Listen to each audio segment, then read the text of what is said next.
All right, welcome once again to the Atheist Hour. My name is Gene Cook, and we're back again. It's Sunday night, 6 p.m. Pacific Standard Time.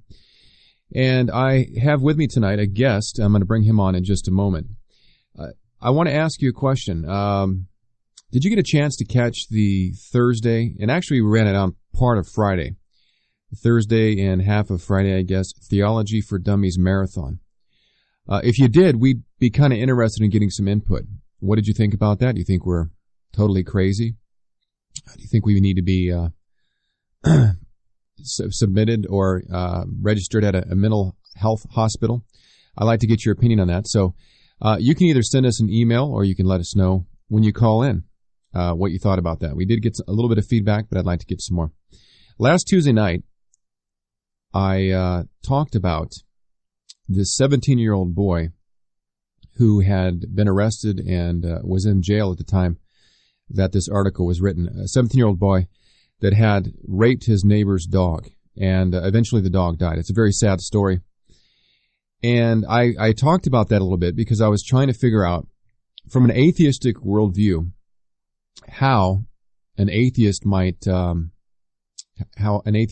able to look that 17-year-old in the eye and tell him what he did was wrong. And we got one atheist that called, but we really didn't talk about the subject at hand. We talked about a couple of other things. For the most part, the other callers were Christian. And, I have to wonder why the phone board was so quiet, because I'm able to look at the website and I knew that over 50% of our listeners that night were atheists. So, I looked on the forum the next day. And the forum is located at the top of the website at unchainedreader.com. And there's a link entitled A Little Lesson in Morality for Gene regarding the November 22nd show topic. And I'd just like to read it to you before I introduce my guest tonight and bring him on the air. It says, and this is posted by somebody named Link Zelda. To preface this, it befuddles me that Gene wouldn't be able to come up with this on his own, and that he has to wonder about it. It's patently obvious, unless, of course, you believe that God is the source of morality, in which case you've got some serious issues to work through. He goes on to say, Gene wants to know how atheists can say that a 17-year-old raping a dog is wrong. He wants to know this because he believes that God is the source of morality. So obviously, atheists can't be moral / can't say anything is wrong, especially in light of the transcendental argument for the existence of God. Well, I just want to make a correction here. Atheists are moral, and atheists say things are wrong all the time. In fact, every atheist that calls me up here says I'm wrong. My question was about the basis of making such a claim. So I agree that atheists can be moral. I believe that atheists can make right and wrong judgments about the world in which we live. But I just can't understand on what basis they make those kind of judgments. This writer goes on to say, Gene, do you know something called consent? It's one of those little things that makes rape wrong. That's why we have the term. In fact, rape is the act of non-consensual, i.e., initiation of force, sex with someone or some animal. Well, this is the first time I've encountered such an explanation for the violation of this poor animal. And I have to wonder, did this guy stay up all night trying to think of this? Did this guy, go to bed at night on last Tuesday, on November 22nd, wondering how can I bring an argument? How can I take my stand as an atheist against what Gene Cook has said? Aha, I know, the argument from consent. Dude, are you serious? You're joking, right? This is some kind of, you're pulling my leg. He goes on to say, a human can consent to sex. Obviously, as long as a human knows what it is and is mature enough to make such a decision. Actually, this can vary by age, but many humans tend to create specific age point. An animal cannot consent to sex with a human because, number one, there is a communication barrier. This is a very astute observation on the part of my atheist friend Link Zelda, there is a communication barrier. Number one, there is a communication barrier.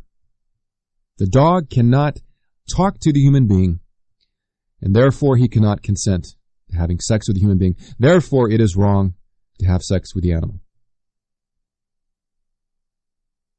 This is not a joke, folks. This guy is serious. Number two, there is no concept of consent. So even if the dog could give consent, he doesn't have a concept of consent. So, I mean, you could say, hey, if you want to have sex with me, bark once. If you don't want to have sex with me, bark twice. But even if you could communicate with the dog in such a manner, my astute atheist friend points out that there is no concept of consent. So even the communication barrier, if it were to be broken, could not allow animal sex. Thirdly, normally, there is no real concept of morality among animals. Well, gee, isn't that the Christian position? That man is made in the image of God, and that man is not an animal? I thought it was the atheist position that man is an animal. And yet man, being an animal, an advanced animal at that, according to my atheist friends, does something that is clearly wrong, but here we are told that normally there is no real concept of morality. Bro, I think you need to put down the crack pipe and pick up the bagpipe, as my friend David Fairchild would say. Dude, what are you smoking? I mean, do you really think that this is some kind of an argument against the program that took place on November 22nd? I just about fell out of my chair laughing at this because this is so ridiculous. In case you don't remember, we also asked or pointed out more specifically that most likely this young man was fed a beef hamburger for lunch before he came home from school. Did the cow give its consent to be murdered so that the young man could have lunch? Oh, of course not. There is no concept of consent. There's no communication because there's a communication barrier. So it's okay to kill the cow, but it's not okay to have sex with the dog because, after all, there's a communication barrier and sex requires consent. I mean, you're joking, right? No, you're not joking. Oh, well. Sunday night is the time in which we have the Atheist Hour. And I realize that some atheists are more consistent than the guy that made this post. I mean, some atheists are actually thinking a little bit more than this guy. And so they're avoiding some of the conclusions that this guy has arrived at. So I understand that not all atheists would agree with this silly argument. So lest I be accused of broad brushing all atheists, I'm not doing that. I'm pointing out that this is one man's observation about the world in which we live in, and he actually believes that this is the stand on which he takes his morality, by which he condemns such behavior. All the while, he's eating his Big Mac that is made out of beef that comes from the cow. And maybe he should become a vegetarian, or better yet, a vegan. That way he could really be consistent. All right, let's go to our guest tonight. We're going to be talking tonight to our guest. His name is Spencer Lowe, and none of the comments that I've made in any way apply to Spencer. I want to point that out from the beginning. None of the observations that I've pointed out so far apply to Spencer. I don't know what Spencer believes. In fact, I'm not even sure what his screen name is. And so I can't remember. If he tells me, I'll probably remember. But Spencer Lowe has been a listener of our radio program and has contacted us and agreed to come on tonight. So, Spencer, I'd like to welcome you to the Atheist Hour. Thanks for having me, Gene. Well, I'm glad you could be with us. Now, where do you live, Spencer? What city do you live in? New York. I was born and raised in Brooklyn, but right now I'm attending college at Binghamton, which is upstate from Brooklyn. Okay. So you're in college. Can I ask how old you are? 21. 21. All right. I've got a son that's age 20, so I kind of get a visual picture of how old you are. Cool. I want to thank you once again for coming on the program tonight. And we were supposed to have a program previously, but things didn't work out. I had to cancel that. For some reason, I think during that time period, we were having some problems with the email server on the website because I had sent you some private messages, but apparently they never made it to you. Right. That's okay. All right. So how long have you been an atheist, Spencer? About 3 years. I actually attended a non-denominational Christian church in my high school years, and I sort of left that at the end of senior year. And in college, I was sort of thinking about these issues more and more. Mm-hmm. And during the sophomore year of college, I just decided to take the position of atheism. So, how have you found the atheistic life? Are you enjoying the atheist life? Well, I wouldn't characterize it as a life. Every atheist lives a different life. I don't think my life would be totally that much different if I was a Christian. It's just a belief that I have. It's not a metaphysical position in that respect. So, like as you said, well, there's one thing that you said earlier in your opening statement, that atheism is a worldview. I think David Koch tried to point out that error, but atheism isn't a worldview. It is just a belief that God or gods do not exist. Okay, but when we talk about worldview, the classic definition of a worldview is how we view the world in which we live. And if there is no God, atheism is a minority on the available philosophies of life, and therefore I think it classifies itself as a worldview. We've got is that you have a bad connection there on your phone? No, I'm just walking from room to room. Are you on a cordless phone? Yeah, cell phone. Okay, so it's not a cordless phone because we're getting a lot of static. And I'm sorry. If it continues, we're going to have to probably try to call you back and get you on a better line. Okay. Let me ask you this: what did you think about the post that I addressed in my opening statement here on the show tonight? You agree with that guy? You agree with that guy, or disagree with that guy? I agree with him somewhat, and I would also go further to point out that, well, it's also wrong because you're harming the dog. You're causing him unnecessary pain and suffering. That's number one. Number two, well, that dog belongs to someone. So you cannot just do whatever you want to someone else's dog while the dog being the property of another person. But what if it's your own dog? Does that right? make things, if it's your own dog, does that No, make because, back to number one, I would be causing my dog, actually I have a dog, so I can totally relate to the story. I would never want to hurt my dog because hurting my dog would cause him suffering, and suffering for the dog is not my intention. Would never be my intention. So would you be then opposed to a woman having sex with a dog, a male dog? Because presumably humans having sex with animals will cause them harm, and causing harm is... What kind of harm would be... I guess I'm a little bit confused here. What kind of harm would be caused by a... physical harm, pain, suffering. What? Pain, physical harm. To the woman or to the dog? To the dog. A male dog... You really think there would be some physical pain there? Well, yeah, because you're forcing the dog to have sex with you. Have you ever had a dog jump up on your leg and start humping your leg? Well, yeah. So I don't think you'd... All right, so you mean that if a dog starts jumping up on my leg and somehow I take that further and have sex with the dog, you're asking me if that would be wrong? I just don't understand from your point of view how it would be wrong. I mean, I definitely think it's wrong. I think it's sick behavior. I think it's wrong because God says it's wrong. But I'm wondering, for somebody who doesn't believe in God, on what basis would you say it was wrong? Well, one thing, you're assuming that there is such thing as objective morality, that right and wrong, morality divided into right and wrong behavior is objective and intrinsic in nature. I don't hold that view. So I believe it sounds like you believe that morality is objective. You said that it's immoral to do these types of things with animals. That seems like an objective. That's just your opinion. So right? I mean, are you just saying based that's on my subjective standards?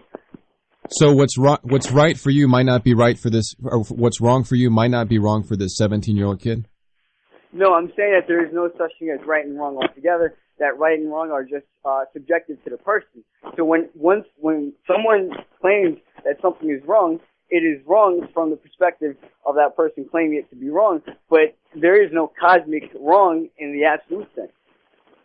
I mean, and just take note. This isn't moral relativism; it is moral subjectivism.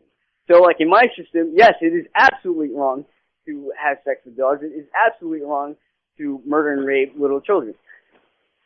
Like, Okay. so I do not hold the view that, okay, so what's right for me, it's also okay at the same time because someone else might have a different position. No, I don't hold that view at all. I hold the view that, well, just, I'm addressing a metaethical claim that morality is subjective in nature.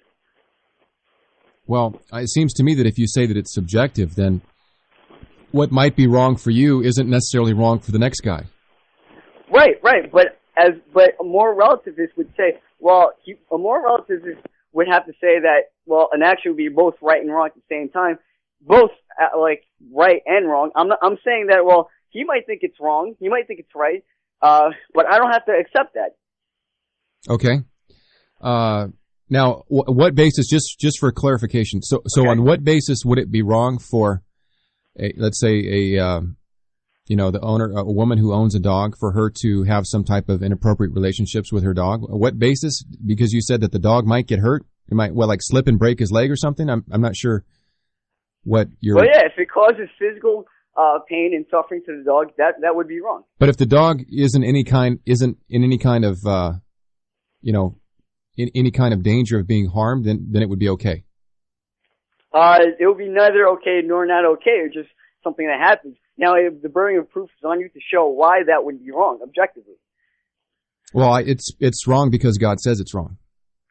Well, So then we have to get into other questions about whether what God says is actually right or wrong. Yeah, but I'm just wondering why you think it's wrong. Now, you know why I think it's wrong. Well, because it's based on my because it's in conflict with my values. I value life. I value. But if the dog doesn't get hurt, then it's fine. Is that what you're saying? No, I'm not saying that at all. I'm saying that. So what basis is it wrong then if the dog doesn't get hurt? You talked about harm. You talked about, harming animals and things like that. Oh, all right. If the dog doesn't get hurt, well, it's neither right nor wrong. It's just what happens. It's not. You can't say it's wrong, but you can't say it's right. It's just something that happens. When I say something is wrong, it's because it clashes my values. Okay, so you wouldn't make a judge. You come over to your friend's house and you see this happening with a woman and the dog. It's just something that happens. Well, I would say it's disgusting, but just because something is disgusting doesn't mean it's wrong. That's true. Right. So I mean. So it's not wrong. You wouldn't say it was wrong. No, it's not. It would be disgusting, but it wouldn't be wrong. Okay. Oh, that's all I want to know. You heard it first on the Atheist Hour. A woman having sex with a dog, as long as the dog doesn't get hurt, is not wrong. Am I properly understanding what you're telling me, Spencer? Right, and also it's not. And also when I'm using wrong in the sense that, well, number one, it's not objectively wrong, and it's not. There's no cosmic wrongness in the universe.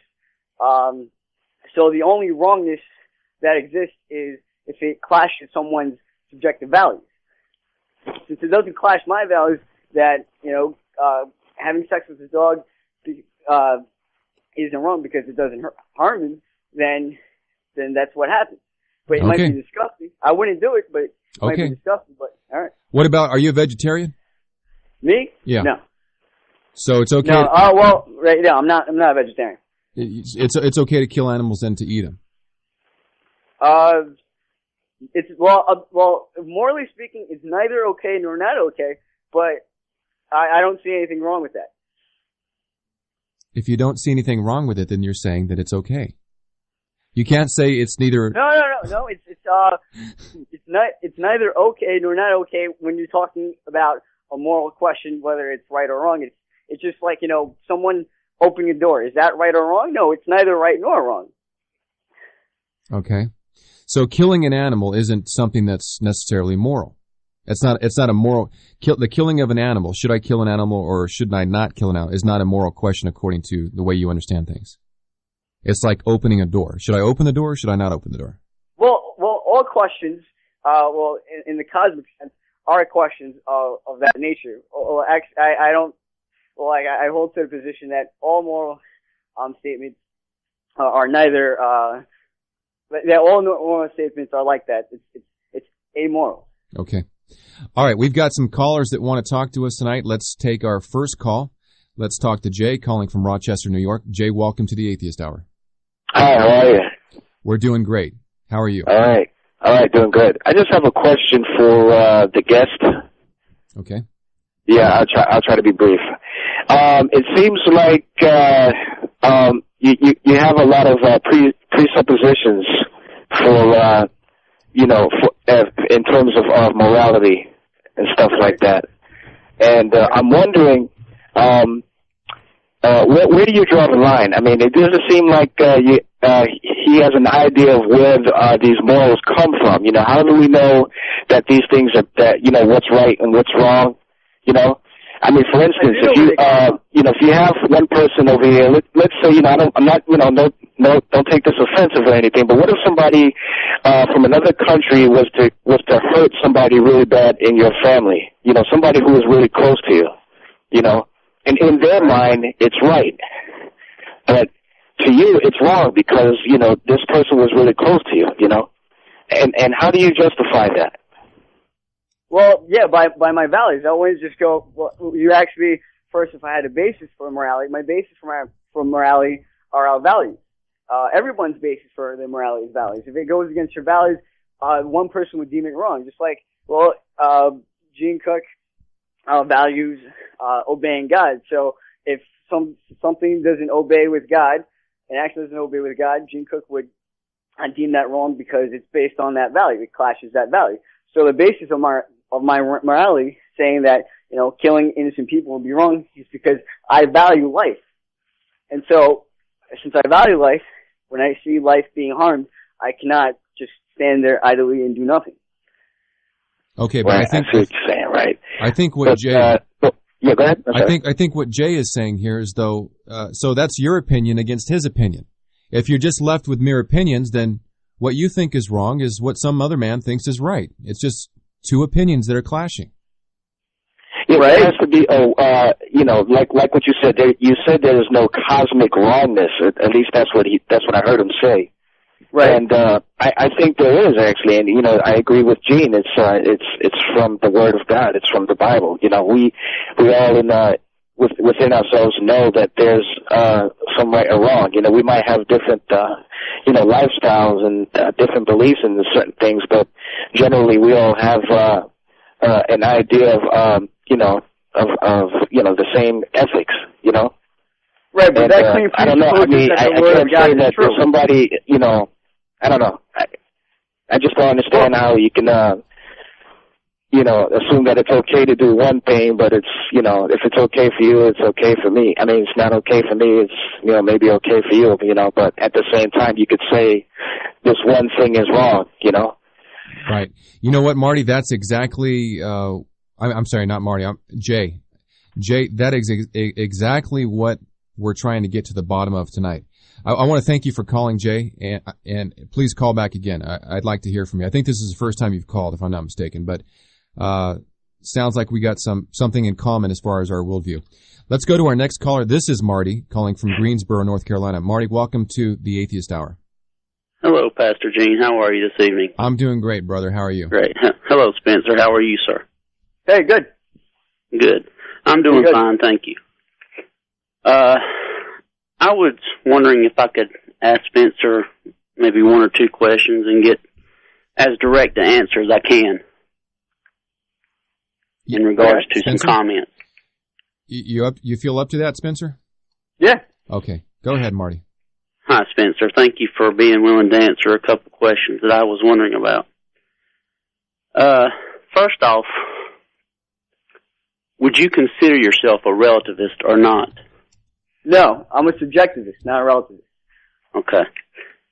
But based on some of your arguments, do you not find them to be relativistic? No. In my moral system, it is absolutely wrong to kill innocent people, to harm dogs, like in that article. Absolutely wrong. Mm-hmm. So there's no relativism in my moral system. I see. So you disagree with abortion then? What?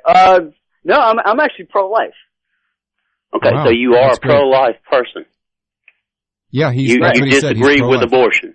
Yeah, he's pro-life. That's what he said. Yes, that's right. excellent. That is good. It's very rare to hear someone that has your worldview. That well, have you heard of the pro-life feminism movement? No, I'm sorry? I haven't. He asked if you've heard of the pro-life feminism movement. No, actually, I've never heard those two words in the same sentence until now. That makes two of us.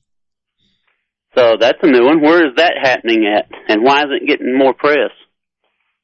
I don't know, but I know there's a movement called the pro-life feminism movement. Actually, Richard Carey debated a pro-life feminist on the secular web on the question of abortion. Right. Well, I know you approach things from a naturalist, I believe, worldview, in a manner of speaking. Is that correct? Yeah, I guess you could classify me as a naturalist. Yeah. So at this point, I am sort of, I've just gotten into naturalism. I'm not completely sure about it at this point, but yeah, yes, you can classify me as a naturalist. Where do you find yourself? Why do you consider yourself an atheist? Why do I consider myself an atheist? Yeah, why do you consider yourself an atheist? What reason do you call yourself an atheist? Well, I consider myself an atheist because I simply don't believe that God exists. Okay. I mean, that's why.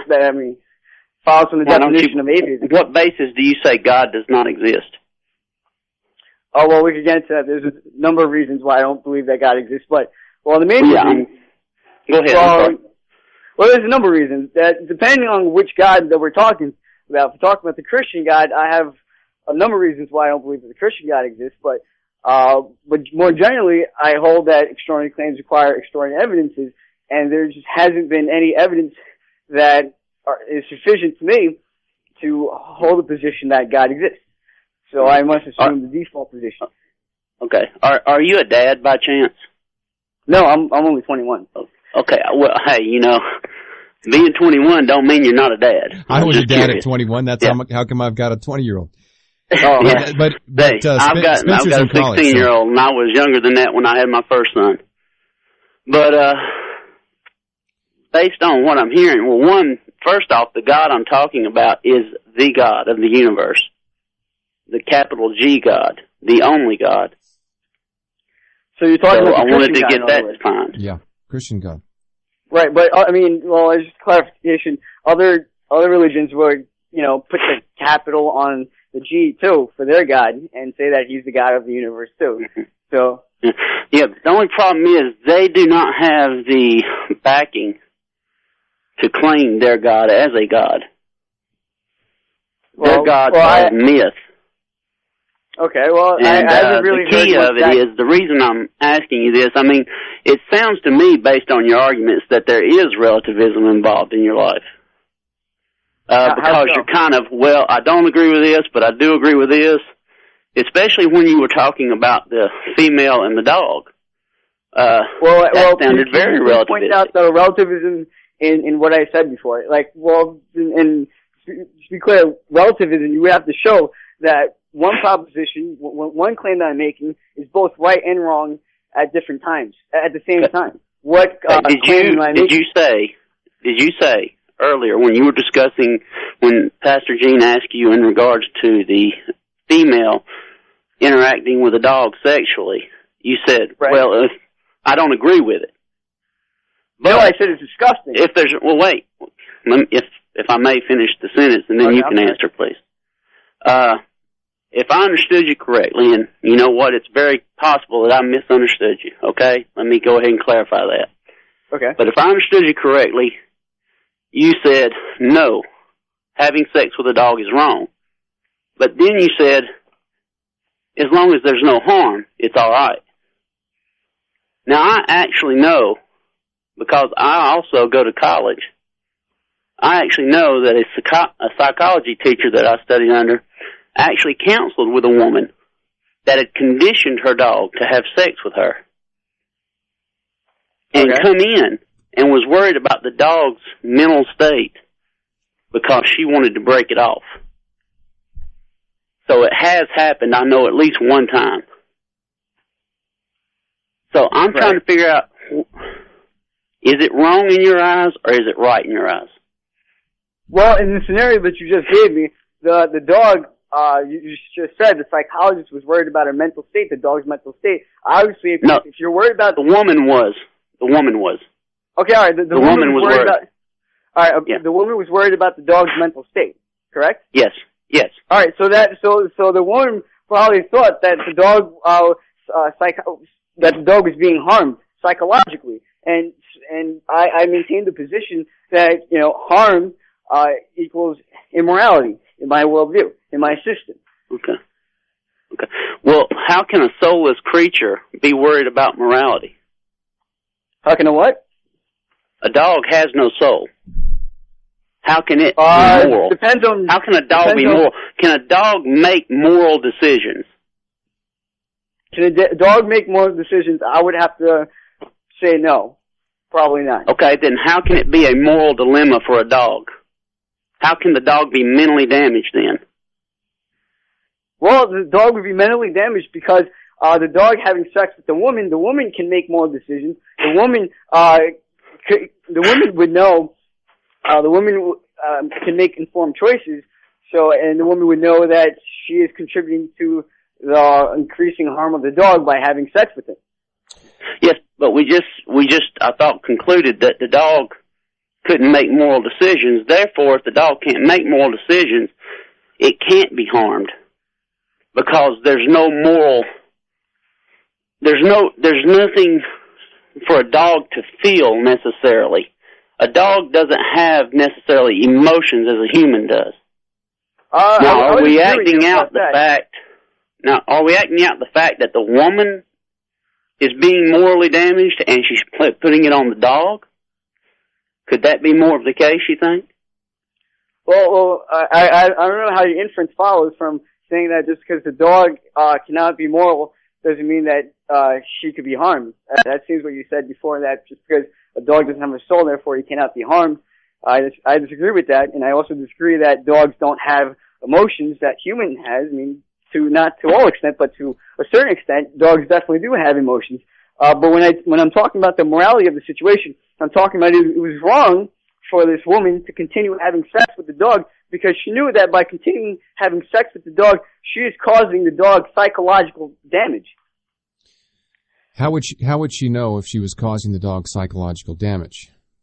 Well, like as your guest caller stated, she was worried that the dog was that she was worried about the dog's mental state. Yeah, mental health. But how could she possibly know that? I mean, did the dog refuse to eat or something? I mean, Marty, I want to thank you for the call. It's always a pleasure to talk to you.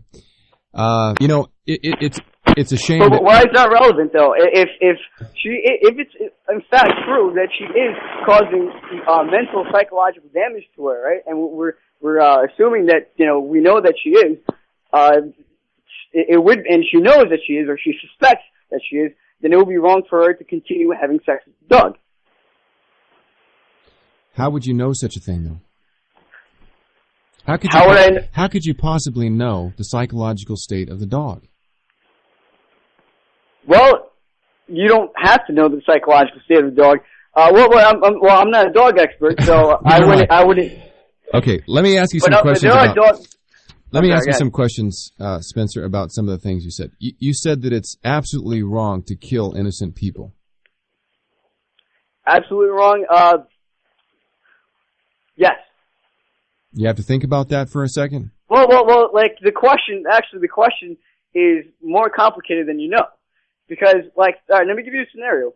Let's say, this tank was running through your house, right? And this tank, and the person in the tank was a terrorist that aimed to blow up your house. But strapped to the tank was this innocent child, Do you still have a right to defend yourself and blow up the tank, even knowing blowing up the tank, this innocent child would also die. So in that scenario, you would be killing an innocent person, but I think in that scenario, you might be justified in killing it because you're defending yourself from a terrorist. Okay. So the question is a lot, it's a lot on shadier grounds. Yes to some scenarios, yes to, no to different scenarios. Sounds like relativism. No. According to your definition of relativism, something would have to be both right and wrong at the same time. That's what you said earlier. But you're missing one qualifier. According to my definition of relativism, the same claim has to be both right, and the same proposition has to be both right and wrong at the same time in order for that to be classified as relativism. For instance, if I said, okay, that same scenario with the tank, that claim is both right and wrong at the same time, that's relativism. But before I'm talking about different scenarios. In one scenario, if you just shoot an innocent kid, in the head, that's wrong. But if you blow up the tank, that's okay. But that's a completely different scenario. That's not relativism. Okay. Where do you believe, as an atheist, where do you believe that all of this came from? The world in which we live in, human life, more specifically. Human life? Yeah. So basically, you're asking me if I hold to the theory of evolution. Mm-hmm. Yes, I do hold to the theory of evolution. But all of life, life is a question for biogenesis, and so that has nothing to do with evolution. If you're going to go on that route. Well, if you're placing men in one category and animals in another category, it seems to me that you would have to give an explanation about how you would define these distinct categories. But wait, when was I giving distinct category between man and animal? Well, you just said that it's wrong to, for the most part, unless there's special circumstances, it's wrong to take innocent life. And then earlier, you said it was okay to kill a cow to eat it. Okay. Right? So, if we are just advanced forms of cows, it seems to me that causes a little bit of confusion in your moral system. How so? Well, because at one point, it was okay to kill the animal, but on another day, as the animal progressed, and as he was born in a more advanced form, it suddenly became wrong to kill him. Well, do you follow what I'm saying here? Right, but still, you're assuming that there is an objective moral system, and by this objective moral system, I am being relativistic in this moral system. Well, there is no. I hold that there is no objective moral system, and that all morality is subjective and based on individual values. So, then I want to ask you, even if there was some inconsistency in my moral system, what does that really prove? Does it prove atheism wrong? It proves that you hold to an inconsistent worldview that's at tension with itself, and because it's self-contradictory, it couldn't be true. That's what it proves. Well, but you didn't answer the question. Does it prove atheism wrong? It proves your brand of atheism wrong. Oh, no, my brand of atheism has, you have to separate evolution from atheism. Atheism being the belief that God or gods do not exist, period. Nothing is added to that sentence.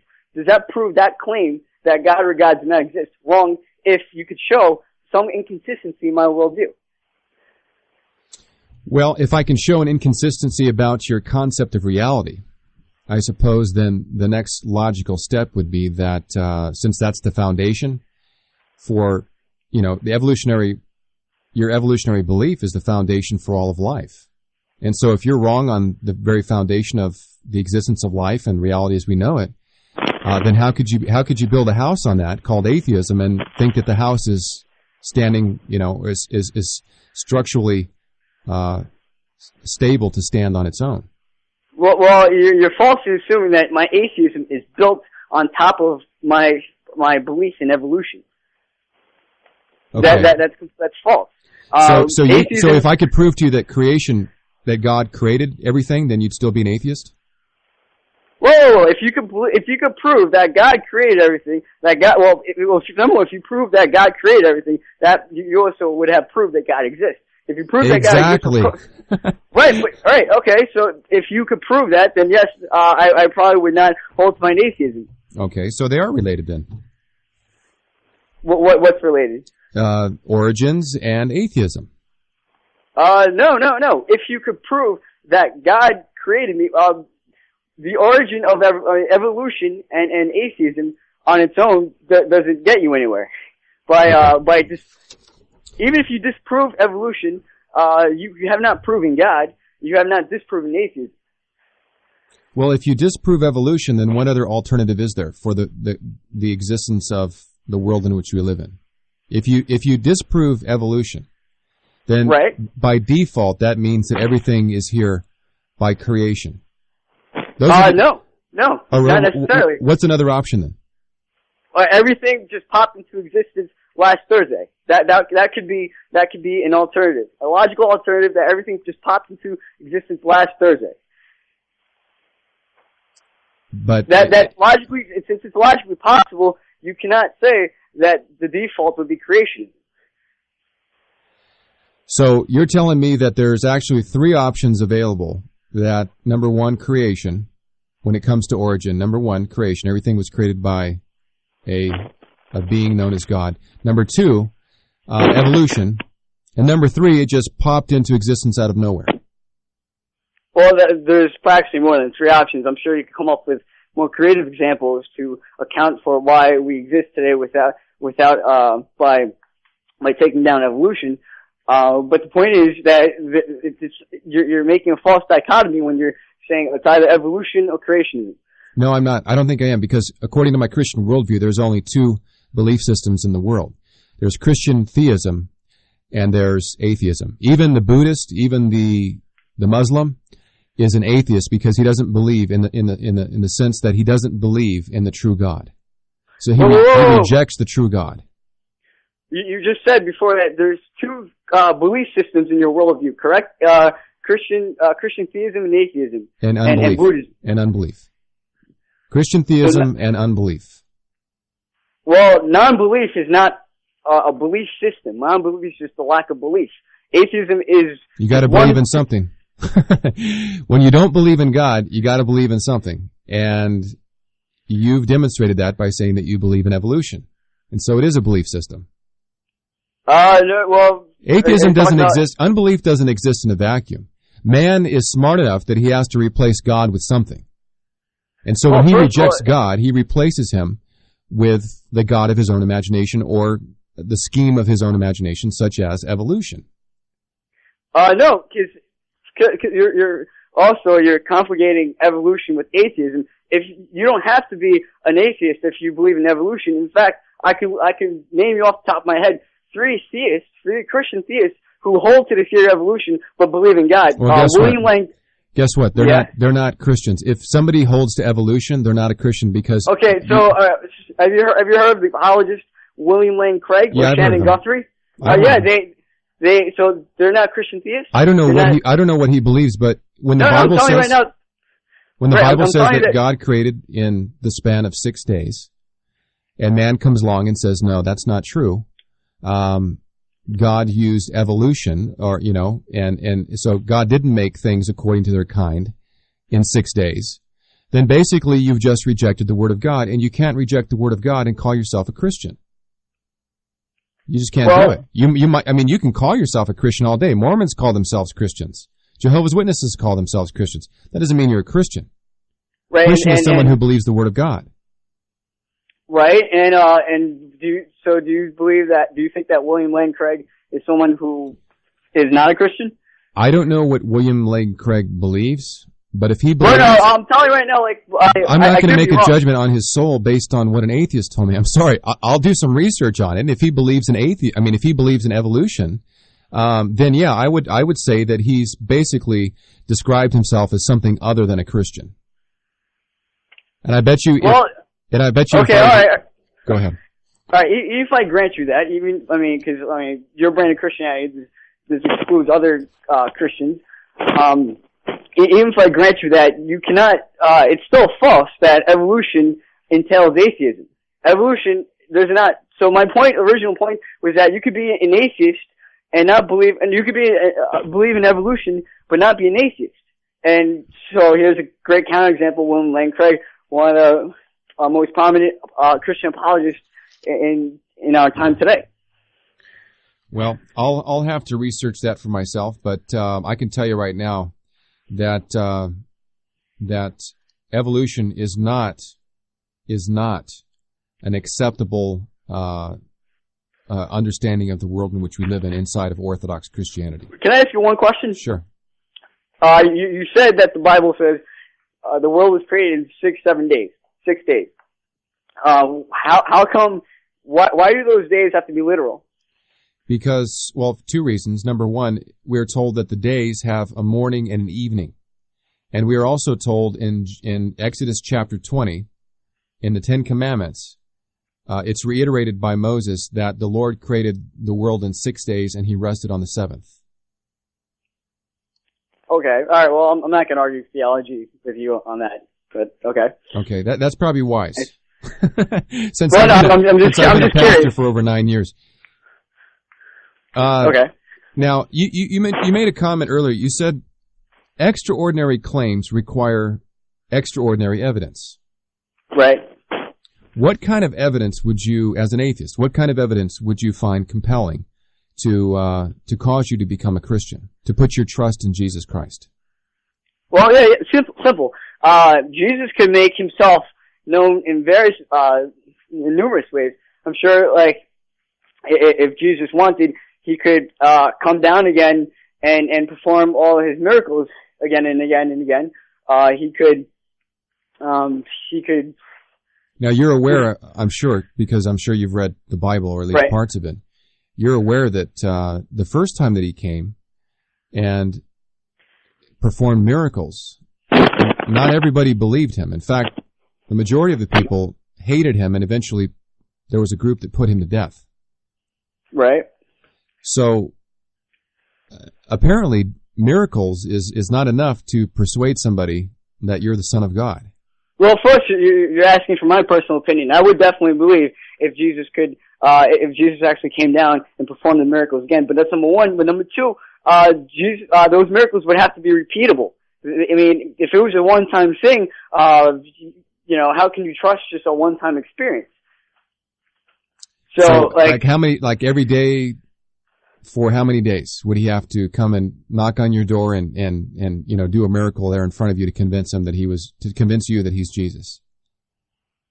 Well, I honestly wouldn't know, but he would have to definitely repeatability would be a definite factor in attesting miracle claims. That's one.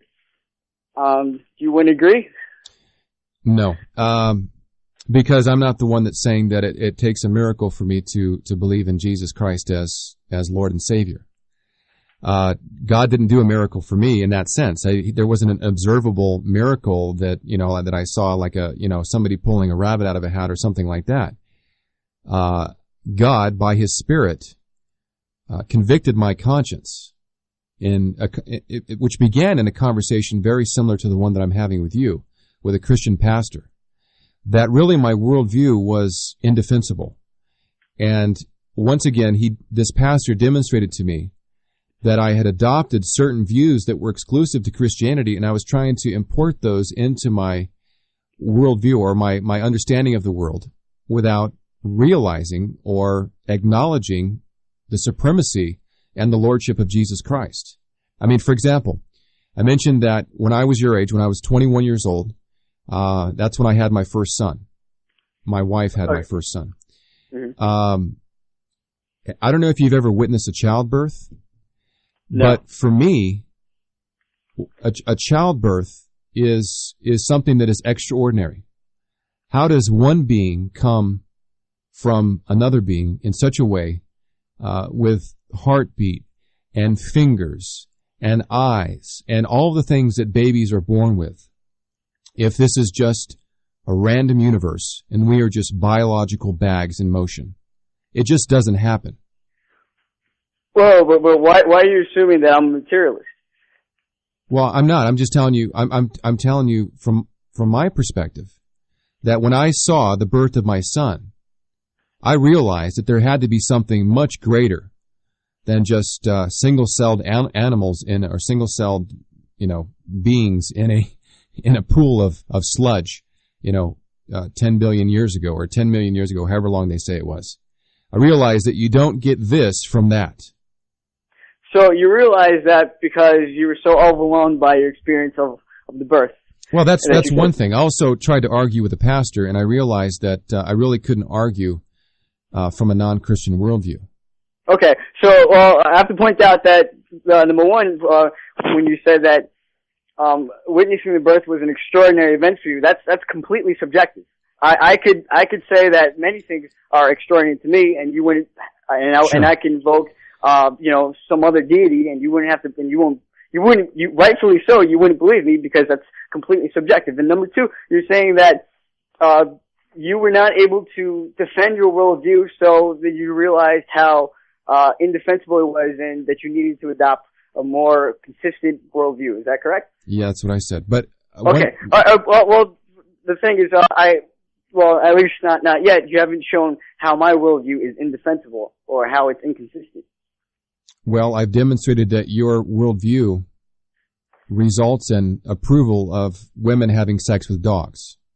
Okay, but can you please demonstrate how that is objectively wrong without resorting to your worldview as a basis for condemning that? Because if you do that, all you're doing is begging the question. Do you realize that there is no atheist that I've ever talked to that is willing to acknowledge or admit what you've admitted tonight?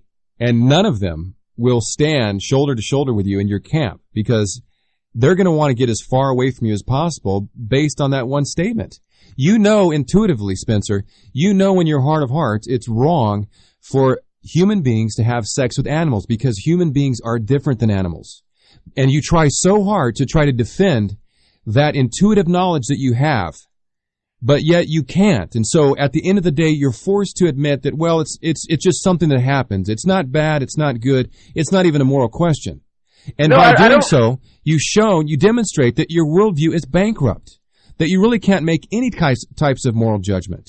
You talk about it's wrong to kill innocent people, but then you say morality is subjective. And so if I'm Jeffrey Dahmer and I come into your house and I kill you and it brings me pleasure and I think that that's something good, is there any stand by which you can tell me that what I'm doing is wrong? Again, you're equivocating subjectivism with relativism. I'm just reiterating what you said. Forget about the terms. If Jeffrey Dahmer were to come in your house and take you and tie you up and kill you and then eat you, is there something wrong with that? Yes, I said in my moral system that would be absolutely wrong. So is this just your opinion that there's something wrong with it? Yes, it's also my opinion because my moral system is based on my values. Okay, but again, I haven't heard you defend. I haven't heard you defend the claim that you haven't. All you've done is beg the question by going back to your worldview and condemning acts that I said was not morally impermissible based on the Bible. But you have not yet shown how there's an objective standard by which to. Okay, well we're heading there right now. If you'll bear with me for just another moment. So sure. You say that your morality is based on your values. So when you say that, are you saying that your moral values are nothing more than Spencer's opinion? No, they're values. Values and opinions. They're not my values. Right, no, I know. Values and opinions. There's an important distinction. Values is your fundamental core of who we are. We like everything we believe in presupposes some values that we have. Okay. It's not okay. Are your values equal to somebody like Jeffrey Dahmer's values? Do your values carry more weight than somebody like Jeffrey Dahmer's values? Or are they just equal values? He has his values, you have your values. Objectively, no, nobody's values are more equal or carry any weight at all. You're assuming that values carry weight in themselves. Like I said, there is no intrinsic intrinsic moral significance to values in themselves. Well, so there is no weight to be carried in value. So how can you make the claim that it's wrong to kill innocent people? Because in my value system, it is wrong to kill innocent people. Okay, well then just say it's wrong for me to kill innocent people. But it's, Gene, if you want to come over and kill some innocent people, that's between you and the people. I mean, that's up to you. No, but that's relativism. I don't hold to that. I hold to the position that it is wrong for anybody to kill innocent people. Okay. Because in my value, killing innocent people, because I value life, so therefore killing innocent people will be wrong for everybody. But you also acknowledge that each man is entitled to his own value system, right? Wait, when did I say that? Wait, no, I'm asking you. Would you acknowledge that each man is entitled to his own value system? Like, do they have a right to their own value system? Right. Is somebody else's value system just as valid as yours? See, the question of validity and invalidity is really nonsensical. There is no entitlement to just what we have. We have values. Okay. No one's if somebody, let's use Adolf Hitler for example. Okay. Adolf Hitler thought it would be valuable to exterminate Jews. Right. And so he put his plan in motion. Right. Adolf Hitler was acting according to his value system. Right. So if someone acts according to their value system, is what they are doing justified? No. There's the question of justification still presupposes the notion of an objective right and wrong. This is what you're not getting. That there is no objective justification. There is no objective right and wrongness. So what Hitler did was not objectively right or wrong, but many people, including me, would of course condemn it because it clashes their values. So basically you just say, well, we don't like what you did. You're a bad man. We disagree with you.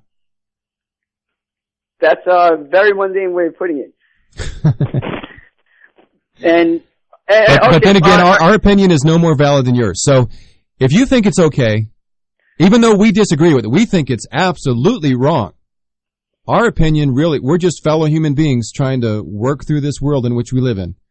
So I can't really condemn you for what you did because, I mean, it's just my opinion against yours. No, you can. That's my point. You can condemn someone for what they did because they, in accordance to their value system. No, according to your value system. You can condemn somebody according to your value system, which is exactly what Adolf Hitler did. Right, and I'm not saying that that Adolf Hitler's condemnation of other people's value system was objectively right or wrong. I'm saying it's neither. I'm saying that there is no objective right or wrong. Okay, great. We got it from the horse's mouth. Spencer, if you can believe it, it's already 7 o'clock. We've already been talking for almost 1 hour. I want to give you about 20, 30 seconds to give your final closing thoughts before I say goodbye to you. If you have any. No, I just wanted to thank you for allowing me to come on the Atheist Hour and just discuss these issues with you. Well, I appreciate your willingness to come, and I commend you. I commend you for your courage to come on the program. Obviously, I'm twice your age, and so the fact that you would come on and be willing to give it a run and to attempt to defend your philosophy of life, I think says a lot about your belief system. Although I do disagree with it. Put him on mute, son. I don't hang up on him. I want him to hear my closing comments here. I did say, Spencer, I'm sure you can still hear me. I did say that it wasn't just the birth of the child that caused me to believe in Jesus Christ. I prefaced that comment. I just used that as an experience, a particular experience that made me realize that there is somebody out there greater than myself. I did preface that by saying that it was the Spirit of God that brought conviction in my heart. And it's not a pleasant thing to talk about bestiality. In fact, it's a very sick thing. And I don't know of any other Christian radio show that would even have the courage to bring that up because they'd be afraid of offending somebody. I'm not afraid of offending anybody. I want to get to the truth. I want to find out how your worldview, the way that you perceive the life that you have, how that affects the decisions and the moral judgments that you make in this life. I think we've seen a very clear demonstration of what consistent atheism leads to. Now, there's going to be a lot of atheists that are going to disagree with Spencer's position and his conclusions and so on. But it's just because I believe Spencer was attempting to be honest. He was trying to be consistent. And because he was trying to be consistent, he was forced to acknowledge that you can't really say that it's wrong for a woman to have sex with a dog. You can't really say that it's wrong for somebody to act according to their value system. I mean, that's what Spencer's doing. Spencer's acting according to his value system. As I talk to the atheists, and I appreciate their zeal, I appreciate their boldness once again, but I'm continually reminded that they are made in the image of God, and because they are made in the image of God, they carry that image everywhere they go, even into the dialogue of philosophy. And in doing so, they demonstrate over and over again that there is an objective morality. I don't think that Spencer really believes that it's okay for humans to have sex with dogs. I don't think he does. In fact, I'm pretty sure that he doesn't. And that makes perfect sense from my Christian worldview, because the Bible says, the Word of God says, that man has the law of God written on his heart. But he also suppresses the truth in unrighteousness. We can sit here and argue about the morality of dogs, the emotional psychology of people and animals. At the end of the day, it doesn't really do any good. The only thing that will make a difference in these dialogues is the Spirit of God doing a work on the heart of man. He does use the apologist to, as Greg Bonson said, peel off the iron mask so that the atheist would be exposed and be shown the weaknesses and the deficiencies of his own thinking. But our hope is not just to leave him exposed and vulnerable. Our hope is that the atheist would flee to Christ, that he would come to know the one that made him in his image, that he would come and give worship to the one that is worthy of all adoration and worship, that he would acknowledge his Creator, that he would experience forgiveness of sins, which ends in eternal life. We need to be praying for these people. This isn't a game. This isn't about tit for tat. It's not about winning an argument. The souls of men hang in the balance. And we need to be serious about the work of the proclamation of the gospel to the glory of Jesus Christ. This has been the Atheist Hour. My name is Gene Cook. Thank you for listening.